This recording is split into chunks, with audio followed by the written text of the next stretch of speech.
السلام عليكم، عاملين ايه؟ ان شاء الله تكونوا بخير. كلامنا النهارده ان شاء الله هيكون عن الميجا بكتيريا. هنعرف فيها ايه هي الميجا بكتيريا وليه سموها ميجا بكتيريا، اعراضها ايه بالنسبه للطائر، اعالجه ازاي، وطرق العدوى او انتقال العدوى بتيجي ازاي للطيور. ان شاء الله تستفيدوا بفيديو النهارده.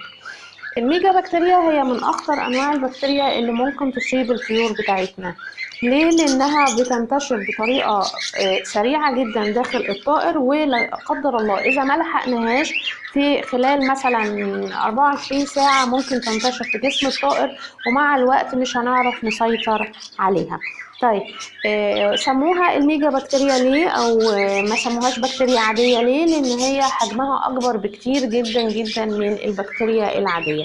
وقلنا ان البكتيريا في نوعين من البكتيريا في جسمنا وجسم اي طائر او اي كائن في الدنيا. هي نوعين من البكتيريا، بكتيريا نافعة وبكتيريا ضارة. والنهارده كلامنا عن الميجا البكتيريا وهي ضارة بنسبة 99%. طيب، بتيجي من ايه الميجا بكتيريا؟ ممكن تيجي نتيجة ستريسات معينة، بمعنى ان انتوا مثلا جبتوا طائر عنده مثلا مولعين النور ليل ونهار، فممكن تصيبوا ميجا بكتيريا. الاسترس من الضغط ده ممكن مثلا خطأ في الأغذية اللي بتقدم للطائر نفسها، ممكن تكون مش نظيفة، فيها فطريات، فيها سموم فطرية كتير، فيها شوائب ممكن تصيب الطائر عندنا بالميجا بكتيريا لا قدر الله. عدم الانتظام في الجرعات الوقائية بالنسبة للطائر برضو ممكن تصيبه بالميجا بكتيريا، وهقول لكم بعد كده دي معناها ايه. طبعا ممكن يعني بنسبة قليلة شوية ان هي تتنقل من طائر لطائر، ولكن بتحصل ان نتيجة الطيور بتاكل من الراصي او الاخراج في الاقفاص، ممكن تيجي منها يكون طائر مصاب عندنا بالميجا بكتيريا فينقله لاي طائر تاني. او جبنا طائر مريض بالميجا بكتيريا، ممكن تتنقل برضو عن طريق الاخراج بتاعه للطيور عندنا. طيب، ايه يعني ايه سبب الميجا بكتيريا؟ انا قلت هي دي يعني اسبابها، ولكن الاسباب اللي داخليه اللي بتحصل في الطائر او شكل المرض بيجي للطائر بقى على شكل ايه؟ بيجي للطائر على ان انت تمسك الطائر كده تقلبه على بطنه وتلاقي البطن نفسها لونها غريب، مش لون الامعاء باللون الطبيعي بتاعتها خالص. ولازم نفرق ما بين الميجا بكتيريا في العرض بتاعها عن الامراض النقطه السوداء بالنسبه للطيور. النقطه السوداء دي بتصيب الكبد، ولكن الميجا بكتيريا بتصيب الامعاء ايا كانت، سواء الغليظه او الرفيعه بالنسبه للطيور. ودي بتيجي نتيجة ايه؟ نتيجة ان الميجا بكتيريا دي موجودة كده كده اوردينري في المنطقة اللي ما بين الحويصلة عند الطائر وما بين المريء. فالمنطقة دي فيها ميجا بكتيريا ولكن محجمة وما بتخرجش عن مكانها، وليها أهمية بالنسبة للطائر. ولكن إذا الوسط اللي هي عايشة فيه ما فضلش متوازن زي ما هو، بمعنى ان المنطقة دي المفروض تكون الوسط بتاعها حامضي، يعني على الجدول بتاع البي اتش يبقى المفروض ان هي تبقى من 2 ل3، ممكن معانا لغاية 6 كده في السيف سايد، في الأمان عندنا توازن في الوسط الحامضي. إذا الوسط ده اتغير وقل وبقى وسط قاعدي أو قلوي، يعني وصل معانا 7 9 8 على الجدول البي اتش بتاعهم، يبقى معانا كده إن هما كده دخلت على ميجا بكتيريا.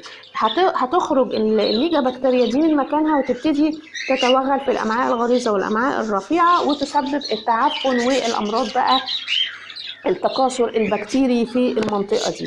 تمام، احنا كده عرفنا مكانها وعرفنا ان هي ممكن تيجي ازاي بالنسبة للطيور. طيب، اعراضها ايه بقى؟ اعراضها دي مهمة جدا ولازم نركز فيها كويس جدا مع بعض. اول حاجة ممكن تلاحظ ان الطائر عندك طبعا في كمشان، في ما بياكلش كويس، في تسييف، والتسييف بيبقى جامد جدا جدا وملاحظ قوي قوي قوي. طيب، التسييف ممكن يبقى عندنا حالتين، ممكن يكون حالة ديدان وحالة ميجا بكتيريا. هفرق ما بين الاتنين ازاي؟ الديدان مش هلاقي اي تغيير في جسم الطائر غير ان هو هزال وما بياكلش والكلام ده كله، او بياكل ومش بيبان معاه الاكل.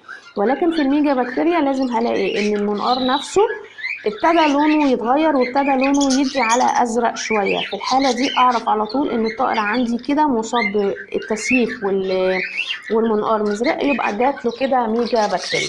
كمان من الاعراض اللي ممكن الاقيها ان نلاقي الريش بهتان قوي قوي ولونه كده مش حلو، ما بقاش لون الطائر جميل زي ما كان الاول، والريش بصفه عامه بقاش مظبوط معانا. تمام. هنلاقي كمان ان ممكن يصاحبه اسهال شديد قوي قوي، ممكن ما بينفعش اي مضادات حيويه نشتغل بيه معاها مع الطائر عندنا، ما بتقفش الاسهالات دي.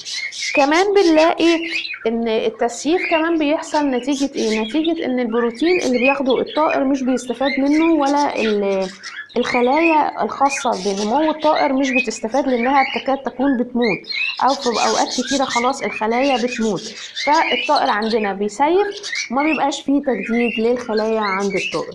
يبقى لازم نفرق ما بين تسييفة الطائر اللي عنده ديدان وتسييفة الطائر اللي عنده ميجا بكتيريا. تمام كده؟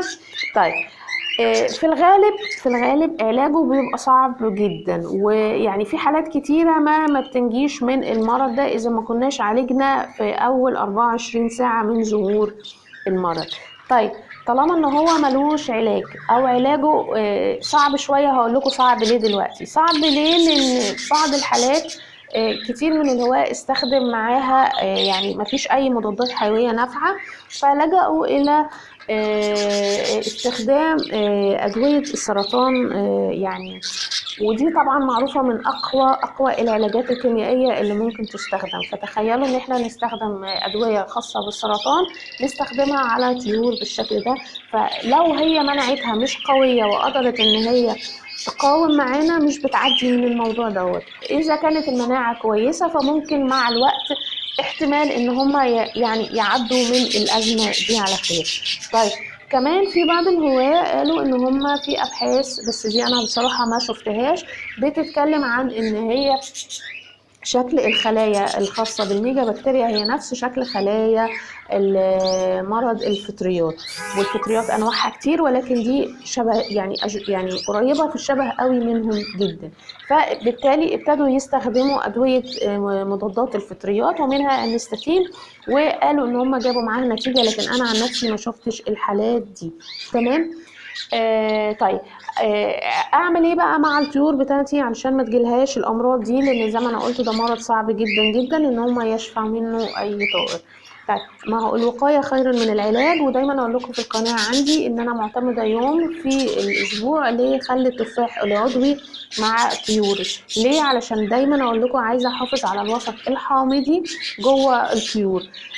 ليه؟ لان الوسط الحامضي زي ما قلت كتير قوي ما بيخليش ولا بكتيريا تقعد في الحويصله، لانها ما بتعرفش تعيش في الوسط ده. وطبعا الامراض البكتيريه كتيره جدا، من كوكسيديا كوليستريديا، كل الامراض دي بتبقى صعبه جدا جدا. فبالتالي انا بقي طيوري منها بان انا بستخدم خل التفاح بالنسبه للطيور. طيب خل التفاح هنستخدمه ازاي؟ هنستخدمه كوقايه، ممكن من مره لمرتين في الاسبوع، مفيش منه اي مشاكل، بل بالعكس ده بيخلي فاتح للشهيه للطيور، بينظف الامعاء، مضاد لأي أمراض بكتيرية موجودة في الحويصلة أو في الأمعاء، بيقضي على كتير من الأمراض البكتيرية زي ما أنا قلت. طيب إيه كمان؟ أنا قلت إن هو حلو جدا للريش، وقلت فاتح للشهية، بيساعد على الهضم، فما فيش منه أي ضرر بالنسبة للطيور إن أنا أستخدمه مرة أو مرتين مع الطيور. ولكن نعمل بالانس كده ما بينه وما بين التوم، لو بنستخدم التوم كوقاية معانا في الأسبوع بالنسبة للطيور، فالوقاية ممكن نخلي يوم حلو، عايزين يومين مفيش مشكلة، بس نقلل بقى استخدامنا للثوم كوقاية بالنسبة للطيور هو والليمون. تمام كده. في ايه بقى تاني ممكن نقوله في الموضوع دوت؟ يعني ممكن انا زي ما انا قلت هنستخدمه مرة او مرتين. طب جرعته قد ايه؟ ممكن احط لغاية 10 نقط في المزقة، مفيش اي مشكلة. ولكن نخلي بالنا ان انواع الخل بتختلف، خل التفاح هو اقوى خل موجود فيه، وخل التفاح العضوي هو اقوى نوع من الخل فتركيزه بيبقى عالي، فممكن نحط 5 نقط من خل التفاح العضوي. تمام، هيبقى جميل جدا. هيعادل 10-15 نقطة من الخل العادي بقى اللي هو الابيض العادي. ولكن دايما اقول لكم استخدموا خل التفاح العضوي، بيبقى افضل وتركيزه اعلى ونتائجه مضمونة بالنسبة للطيور بتاعتنا. قلت ممكن نستخدم مرة او مرتين في الاسبوع، مفيش مشكلة.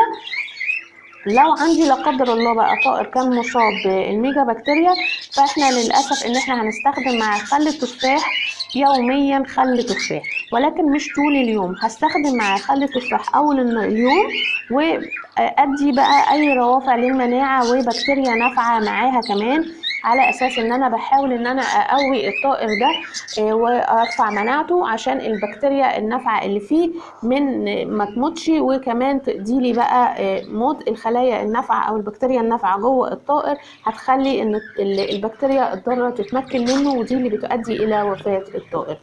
بتمنى اكون فدتكم في فيديو النهارده، ومستنيه تعليقاتكم بالتوفيق للجميع. وطبعا اللي لسه ما اشتركش في القناه يشرفني باشتراكه في القناه، واللي عجبه الفيديو اتمنى ان هو يعمل لايك. اشوفكم على خير في الفيديو الجاي، والسلام عليكم.